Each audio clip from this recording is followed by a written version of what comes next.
Hello students, today we are going to start the topic some divisor functions of n and sigma function of n.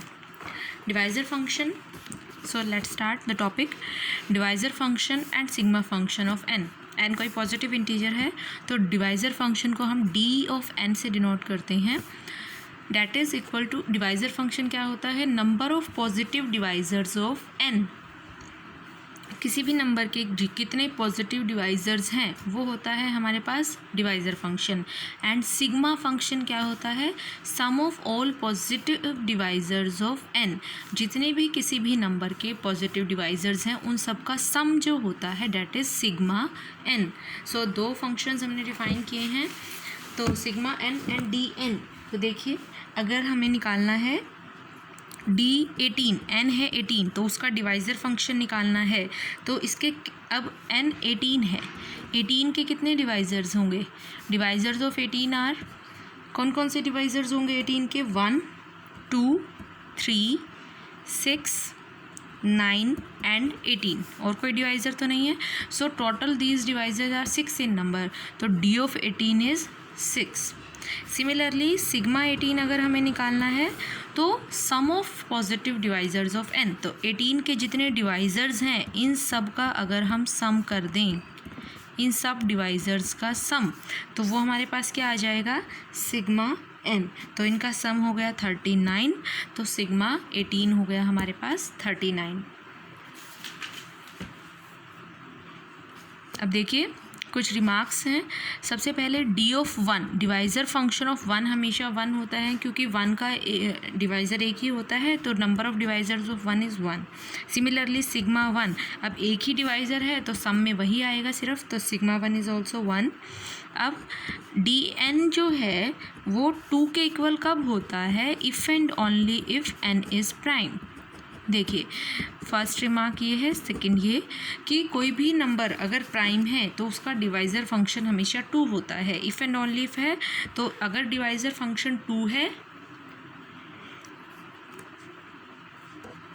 Then n जो है वो prime होगा. देखिए n अगर हम कोई प्राइम नंबर लेते हैं सपोज़ 3, तो 3 के सिर्फ 2 ही डिवाइज़र हैं, 1 एंड 3, और कोई डिवाइज़र नहीं है. तो इसका मतलब इसका dn फंक्शन जो है वो 2 आएगा, नंबर ऑफ़ डिवाइज़र्स. तो प्राइम के केस में क्योंकि उसका सिर्फ 2 ही डिवाइज़र होते हैं, एक तो वो खुद और एक 1, तो हमेशा उसका डिवाइज़र फंक्शन जो है वो 2 आता है. थर्ड रिमार्क है सिग्मा n जो है that is equal to n plus 1 if and only if n is prime. अगर n आपके पास कोई प्राइम नंबर है तो उसका सिग्मा फंक्शन हमेशा n प्लस 1 आएगा. देखिए यही 3 का एग्जाम्पल लेते हैं. अब इसके 2 डिवाइज़र्स हैं तो सिग्मा n क्या आएगा इस केस में, sum of divisors that is 1 and 3 equal to 4. अब n 3 था तो इसको हम 3 प्लस 1 भी लिख सकते हैं ना, तो ये क्या हो गया n प्लस 1. तो सिग्मा n प्लस 1 के इक्वल होता है अगर n हमारे पास प्राइम नंबर होता है. Now fourth remark is sigma n is always greater than n if n greater than 1. अब अगर n 1 से बड़ा कोई भी नंबर है तो सिग्मा n हमेशा n से बड़ा होता है.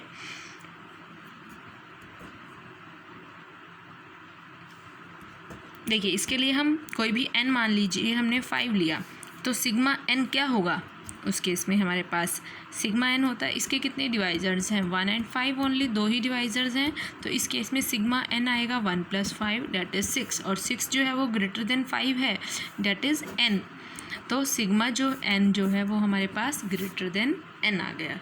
ठीक है, तो नाउ बीच में एक छोटी सी डेफिनेशन और करते हैं. पहले परफेक्ट नंबर, कोई भी नंबर परफेक्ट नंबर कब बनता है, देखिए कोई भी नंबर परफेक्ट नंबर होता है अगर वो सम है अपनी डिवाइज़र्स का अदर देन इटसेल्फ. जैसे कि नंबर 6 है, 6 के डिवाइज़र्स हैं 1 2 3 एंड 6. तो कोई भी नंबर अगर सम ऑफ द डिवाइज़र्स हो अदर देन इटसेल्फ, मतलब खुद को छोड़ दें, 6 को इसमें से हटा दें, तो बाकी जो डिवाइज़र्स बनेंगे उनके सम के इक्वल ही आए. तो 6 क्या है 1 + 2 + 3 = 6, तो 6 नंबर जो है वो सम ऑफ डिवाइजर्स आ गया other than itself, then 6 is a perfect number. जैसे 28 के डिवाइजर्स हैं 1, 2, 4, 7 एंड 14 एंड 28, ये डिवाइजर्स हैं। अगर हम 28 को छोड़ दें तो इन सब का सम करें 1 + 2 + 4 + 7 + 14, तो ये हमारे पास फिर से 28 आ गया, तो 28 इज़ अ परफेक्ट नंबर। अब देखिए डिवाइज़र फंक्शन जो है वो हमारा किसकी, उसकी वैल्यू क्या होती है हमारी न्यूमेरिकल्स के केस में। अगर तो हमारा n प्राइम्स की पावर्स की फॉर्म में है, प्राइम पावर फैक्टराइजेशन करें अगर हम n का, such that this where ki's powers हैं greater than equal to 1 and pi's distinct prime factors हैं n के, तो उस केस में dn जो है वो हमारा किसके इक्वल होता है, जो ये पावर्स हैं k1 + 1, k2 + 1 up to kr + 1, इसका प्रोडक्ट होता है डिवाइज़र फंक्शन ऑफ n। जो ये पावर्स हैं प्राइम पावर फैक्टराइजेशन में, उनमें 1 1 ऐड करेंगे और सबका प्रोडक्ट करेंगे, तो वो होता है dn। और सिग्मा n इस केस में कैसे डिफाइन करते हैं, p1 की पावर k1 + 1 -1 / p1 - 1, साथ में आएगा p2, अब इसकी पावर क्या आएगी k2 + 1 -1 divided by p2 - 1। Similarly last में है pr की पावर kr + 1 -1 / pr - 1। तो ये इस तरह से अगर हमें प्राइम पावर फैक्टराइजेशन की फॉर्म में n गिवन है तो उसका डिवाइज़र फंक्शन और सिग्मा फंक्शन हम ऐसे डिफाइन करते हैं। अब देखिए इसके लिए एक इम्पॉर्टेंट रिज़ल्ट करते हैं डिवाइज़र फंक्शन का और सिग्मा फंक्शन का। Divisor function and sigma function both are multiplicative functions. D and sigma both are multiplicative functions.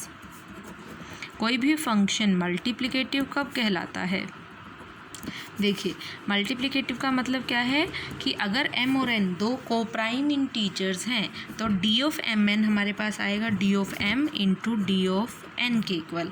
Similarly sigma of mn इस केस में हमारे पास अगर सिग्मा mn भी मल्टीप्लिकेटिव फंक्शन है तो that will be equal to sigma n into sigma n, where m and n these are GCD of m and n is equal to 1। तो देखिए इसको प्रूव करते हैं, ये इम्पॉर्टेंट रिजल्ट है कि सिग्मा और divisor functions both are multiplicative functions. तो देखिए इसमें डिफरेंट केसेस में इसको डिवाइड करेंगे क्योंकि m और n मल्टीप्लिकेटिव फंक्शंस हैं। तो सबसे पहला केस हम लेते हैं इफ़ m भी 1 है और n भी 1 है, तो ये तो ट्रिवियल केस है। अगर दोनों की वैल्यूज़ 1 हैं तो उस केस में d ऑफ mn क्या बन जाएगा, दोनों 1 हैं तो 1 × 1 1, d 1 के इक्वल आ गया। अब d1 की वैल्यू हमेशा 1 होती है, अभी बताया था मैंने आपको। 1 को हम 1 × 1 लिख सकते हैं, कोई फ़र्क नहीं पड़ता। और 1 किसकी वैल्यू है, d1 की। सिमिलरली 1 की जगह पे d1 और d1 पुट कर दिया तो देखिए यहाँ पर क्या आ गया, m भी 1 था n भी 1 था, तो ये dm इंटू dn लिख सकते हैं इसको हम, क्योंकि m और n दोनों 1 हैं, तो dmn is equal to dmn। Similarly बिल्कुल सिग्मा mn हो जाएगा हमारे पास। सिग्मा m और n दोनों क्योंकि 1 है तो सिग्मा 1 ही बन जाएगा, और सिग्मा 1 हमेशा 1 के इक्वल होता है। अब 1 को फिर से हमने दो पार्ट्स में ब्रेक करके 1 × 1 लिख सकते हैं, और 1 की वैल्यू क्या है, सिग्मा m, और ये भी सिग्मा n। सो ये भी हमारे पास इसके इक्वल आ गया, तो इस केस में तो मल्टीप्लिकेटिव प्रूव हो गया। अब हम सेकेंड केस लेते हैं जब m को हम 1 लें और n को नॉट इक्वल टू 1 लें। एक 1 है और दूसरा 1 नहीं है, तो इस केस में mn की वैल्यू क्या हो जाएगी, m तो है 1, n 1 नहीं है, तो mn will be equal to n। तो डिवाइज़र फंक्शन किसके इक्वल हो जाएगा, dmn। mn क्योंकि n के इक्वल है तो dn के इक्वल हो जाएगा। dn को 1 × dn लिख सकते हैं, और 1 किसकी वैल्यू है, क्योंकि m 1 है तो d ऑफ m भी 1 आएगा हमारे पास। सो इस 1 की जगह पे अब हमने d ऑफ m रिप्लेस कर दिया, d of n as it is, that means this is equal to this. बिल्कुल similarly sigma M N prove करेंगे हम, सिग्मा n के equal 1 into sigma n that is equal to sigma m sigma n, क्योंकि m 1 है तो sigma m is also 1। Now third case हम लेते हैं जब m नॉट इक्वल टू 1 है और n 1 है, तो इस केस में भी हमारे पास बिल्कुल सिमिलर प्रोसेस होगा। एम एन जो है वो हमारे पास अब m के इक्वल आ जाएगा, तो बिल्कुल यहाँ पर n की बजाय इस केस में सिर्फ m रिप्लेस हो जाएगा यहाँ पर, तो डी एम एन क्या बन जाएगा हमारे पास, डी एम बन जाएगा। तो इसको हम 1 इंटू डी एम लिख सकते हैं, और 1 की जगह पे हम, क्योंकि n 1 है तो d ऑफ n भी 1 होगा और सिग्मा ऑफ n भी 1 होगा। तो 1 की जगह पे d ऑफ m पुट कर दिया हमने, d ऑफ n पुट कर देंगे और d ऑफ m। तो आगे पीछे मल्टीप्लिकेटिव होता है, सॉरी ये कॉम्यूटेटिव होता है, तो इसको ऐसे लिख सकते हैं। Similarly sigma M N sigma m के इक्वल आएगा, इसको हम सिग्मा m इंटू 1 भी लिख सकते हैं, सिग्मा m इंटू 1, तो सिग्मा n की जगह पे 1 लिख सकते हैं, तो 1 की जगह पे हम सिग्मा n रिप्लेस कर दिया, तो ये sigma M N sigma m into sigma n के इक्वल आ गया। Now we will do the last case, case 4, जब दोनों ही 1 ना हो, 1 के अलावा कोई और नंबर हो, तो इसका मतलब 1 के अलावा है तो surely these will be greater than 1। मान लेते हैं m जो है उसका हमने फैक्टराइजेशन किया है ये a1 a2 up to pr की पावर ar, और n को हमने प्राइम पावर की फॉर्म में लिखा है q1 b1 q2 b2 up to qt bt, ठीक है, where pi's and qi's are distinct prime numbers. तो अब देखिए mn क्या बन जाएगा, दोनों नंबर्स का प्रोडक्ट करेंगे तो mn में तो सारे के सारे नंबर्स आ जाएंगे हमारे पास, ये b1 q1 की पावर b1 q2 की पावर b2 qt की पावर bt। तो डिवाइज़र फंक्शन क्या हो जाएगा इसका, d ऑफ mn। अभी हमने डिवाइज़र फंक्शन का फॉर्मूला किया था पिछले पेज पर, तो डिवाइज़र फंक्शन हमारे पास किसके इक्वल था इस केस में, जो पावर्स होती हैं उसमें 1 ऐड करते जाएंगे और उनका प्रोडक्ट हो जाएगा। तो यहाँ पर भी देखिए क्या होगा, पावर्स जितनी सारी हैं इन सब का 1 ऐड करेंगे और प्रोडक्ट करते जाएंगे। तो AR प्लस 1, फिर B1 plus 1, B2 plus 1 up to BT plus 1, powers में 1 ऐड कर दिया और सबका प्रोडक्ट कर दिया। तो अब देखिए ये जो इतनी वैल्यू है इसको 2 पार्ट्स में ब्रेक कर लेते हैं, ठीक है। तो जो ये इतनी वैल्यू है हमारे पास, ये किसकी आ गई, d ऑफ m की। अगर m ये है तो d ऑफ m क्या आएगा, a1 plus 1 a2 plus 1 up to ar plus 1, तो ये जो वैल्यू है वो d ऑफ m की आ गई। सिमिलरली n अगर ये है तो d ऑफ n क्या आएगा, b1 plus 1 b2 plus 1 up to bt plus 1, जो कि ये है। So d of m into d of n, तो बन गया ये मल्टीप्लिकेटिव फंक्शन।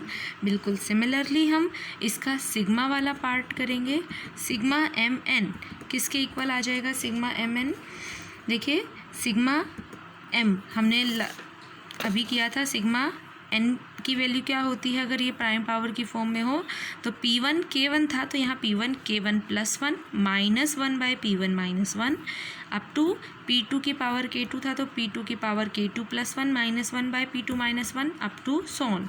तो सिमिलरली अब यहाँ पर जो पावर्स हैं, फर्स्ट पावर है A1 तो P1 की power A1 plus 1 minus 1 by P1 minus 1।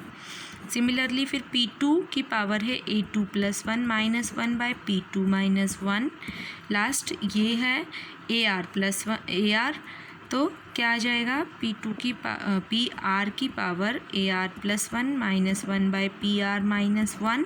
फिर Q की शुरू हो जाती हैं, Q1 की पावर B1 तो Q1 की power B1 plus 1 minus 1 by Q1 minus 1 up to last है QT की पावर BT तो QT की power BT plus 1 minus 1 by QT minus 1।